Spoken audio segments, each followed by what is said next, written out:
आपण पाहताय the Vidarbha news, विदर्भाचा बुलंद आवाज। सर्वात पहिल्यांदा मी देशाचे पंतप्रधान माननीय नरेंद्र मोदीजी आणि भारत सरकारचे आभार मानतो की त्यांनी युद्धामुळे जे काही तेलाचे भाव वाढले आहेत त्याचा इम्पॅक्ट हा सामान्य ग्राहकावर येऊ नये म्हणून प्रति लिटर पेट्रोल डिझेलवरची एक्साइज ड्यूटी ही 10 रुपयांनी कमी केली आहे। त्यामुळे कच्च्या तेलाच्या वाढलेल्या भावाचा इम्पॅक्ट हा आता ऑइल कंपनी सहन करणार आहेत आणि भारत सरकार सहन करणार आहे। त्यामुळे सामान्य ग्राहकाला अधिकच्या दरात पेट्रोल डिझेल घ्यावं लागणार नाही।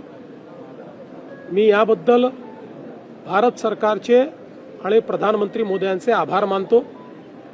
विशेषतः ज्यावेळी आपल्या आजूबाजूच्या देशांमध्ये जवळपास शटडाऊनची स्थिती आलेली आहे, पाकिस्तान असेल, श्रीलंका असेल, बांगलादेश असेल, या लोकांनी गॅस आणि पेट्रोलच्या कमतरतेमुळे जवळपास ऑफिसेस बंद केलेले आहेत, इन्स्टिट्यूट्स बंद केलेले आहेत।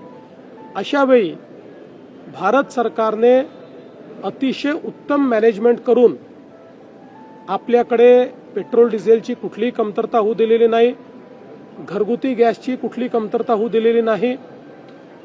मी केवळ सर्व लोकांना ही विनंती करतो की विनाकारण अफवेच्या आधारावर ग्राहकांनी पेट्रोल पंपावर रांगा लावू नये।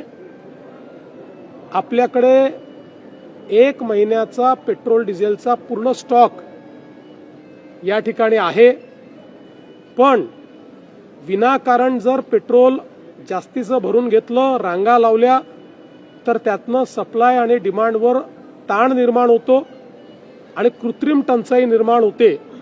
त्यामुळे अशा प्रकारची कृत्रिम टंचाई निर्माण होऊ नये या दृष्टीनं आपण नेहमी ज्या प्रकारे पेट्रोल डिझेल भरतो तसंच पेट्रोल डिझेल हे ग्राहकांनी भरावं।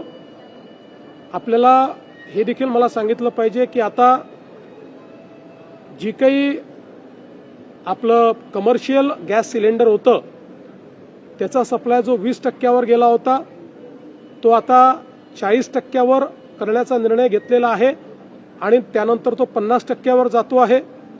त्याच्यामुळे त्यामध्येही आता मला असं वाटतं की मोठ्या प्रमाणात रिलीफ हा प्राप्त होणार आहे आणि ज्या प्रकारे भारताची डिप्लोमसी चाललेली आहे आणि माननीय प्रधानमंत्री मोदींचं इंटरव्हेन्शन चाललं आहे, त्या दृष्टीनं मला असं वाटतं की पुढच्या काळात तोही सुरळीत होईल अशी अपेक्षा आपण धरूया।